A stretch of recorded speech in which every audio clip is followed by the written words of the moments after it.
5 tempat melancong paling seram di dunia.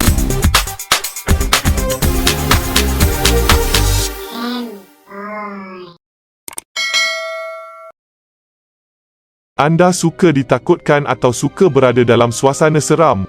Bagi kita di Malaysia yang gemarkan cabaran menyeramkan, aktiviti biasa yang dapat kita buat sama ada melawat rumah hantu yang dijalankan di Taman Ria ataupun bagi mereka yang lebih berani boleh cuba melawat kawasan-kawasan yang dikatakan keras seperti Highland Tower untuk merasai pengalaman seram-seram sejuk.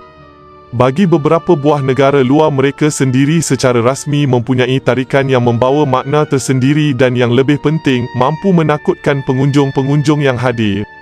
Anda mahu pengalaman ngeri? Mari kita kenali 5 tempat melancong paling seram di dunia. Nombor 5, Kampung Nagoro, Jepun. Kampung Nagoro di Jepun merupakan sebuah kampung yang terletak di daerah Shikoku, iaitu di Jepun. Pada luarannya, kampung ini kelihatan seperti sebuah kampung biasa, namun apabila anda melihat lebih dekat, anda pasti akan dapat melihat keganjilan dan juga keseraman kampung ini. Berikutan jumlah penduduk kampung yang semakin mengecil, dianggarkan kurang daripada 35 orang.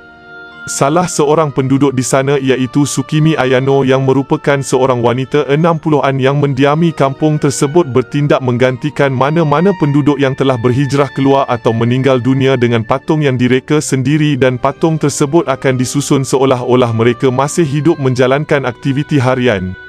Sekiranya anda dapat ke sana, Tsukimi menawarkan perkhidmatan membawa anda melawat tempat menarik di sana, dengan salah satu tarikan adalah sekolah tidak berfungsi yang kelasnya diisi dengan patung-patung pelajar.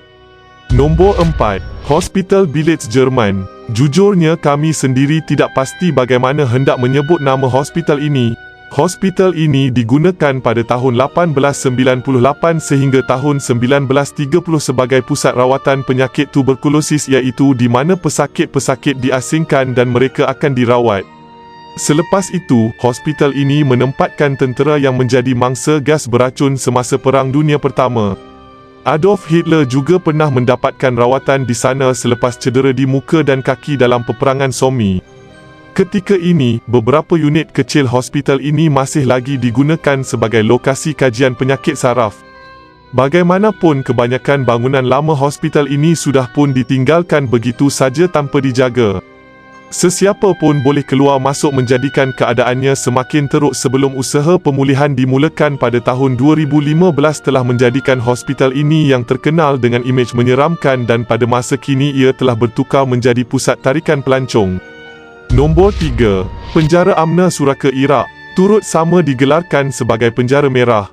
Penjara Amna Suraka adalah salah satu legasi tinggalan pemerintahan Saddam Hussein yang masih dipelihara sehingga kini diubah menjadi Muzium Negara Jenayah Perang Iraq. Bangunan ini dahulu adalah pusat aktiviti Badan Penyiasatan Tentera, sebelum pemberontak Peshmerga berjaya menguasainya pada awal 90-an. Penjara ini semasa zamannya pernah menempatkan tahanan-tahanan perang yang terdiri daripada penunjuk perasaan, golongan pelajar serta pemberontak Kurdish. Ketika ini, sebahagian besar peralatan perang yang digunakan tentera Iraq seperti kereta kebal dan meriam masih lagi menghiasi perkarangan muzium ini. Dindingnya pula berlubang-lubang akibat kesan tembakan semasa pertempuran. Terdapat juga cerita-cerita mistik yang berlaku di penjara ini. Orang ramai percaya bahawa roh-roh orang di dalam penjara ini berkeliaran pada waktu malam. Nombor 2, Perkuburan Cappuccini, Itali. Nama rasminya adalah Catacombe dei Cappuccini. Perkuburan ini telah dibuka pada abad ke-16 selepas kawasan perkuburan di kawasan Gereja Capucin yang terletak di Palermo mulai padat. Kawasan perkuburan itu dikatakan mahu dikhaskan untuk ahli-ahli gereja, namun kaedah unik mengawet mayat yang dilakukan di situ telah menarik minat orang ramai untuk turut sama dikebumikan di sana. Golongan bangsawan mula menawarkan ganjaran yang tinggi untuk dikebumikan sehinggakan kejayaan ditempatkan di situ dianggap sebagai simbol darjat seseorang. Apa yang membezakan perkuburan ini dengan perkuburan lain adalah kesemua mayat akan diawet dan dipakaikan pakaian yang cantik sebagai pameran, dengan mayat-mayat ditegakkan seolah-olah ianya berdiri.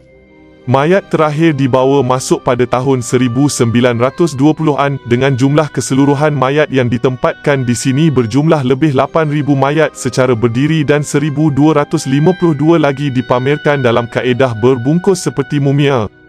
Nombor 1. Taman Patung Veijo, Finland. Veijo Ronkainen merupakan seorang artis yang bekerja di sebuah kilang kertas selama 41 tahun sambil menjaga ladangnya yang terletak di kawasan pedalaman Parikala iaitu di Finland. Veijo lahir pada tahun 1944 dan meninggal dunia pada tahun 2010. Beliau mempunyai satu hobi yang pelik. Lebih gemar menghabiskan masa sendirian. Veijo meluangkan masanya dengan membina patung-patung yang memaparkan pelbagai jenis situasi. Patung pertamanya disiapkan pada tahun 1961 dan jumlah keseluruhan patung yang ada hampir 450 buah semuanya. Semasa hidupnya, walaupun patung yang dibuat mula menjadi tarikan orang ramai, Veijo membiarkan saja pelawat datang tanpa langsung bertegur sapa. Bagi mereka yang pernah berkunjung di sana, bahagian yang paling menyeramkan adalah gabungan lebih 200 patung yang dibuat berada dalam posisi yoga. Seramai 25,000 orang pengunjung datang ke sini setiap tahun melihat sendiri hasil tangan Veijo yang terkenal. Walau bagaimanapun, pastikan anda tidak mudah terkejut kerana ada beberapa patung memang sengaja diletakkan di tempat-tempat tersembunyi bagi menakutkan pengunjung. Selain itu, beberapa patung yang ada di situ, giginya diperbuat daripada gigi manusia sebenar yang tidak diketahui siapa pemilik asalnya.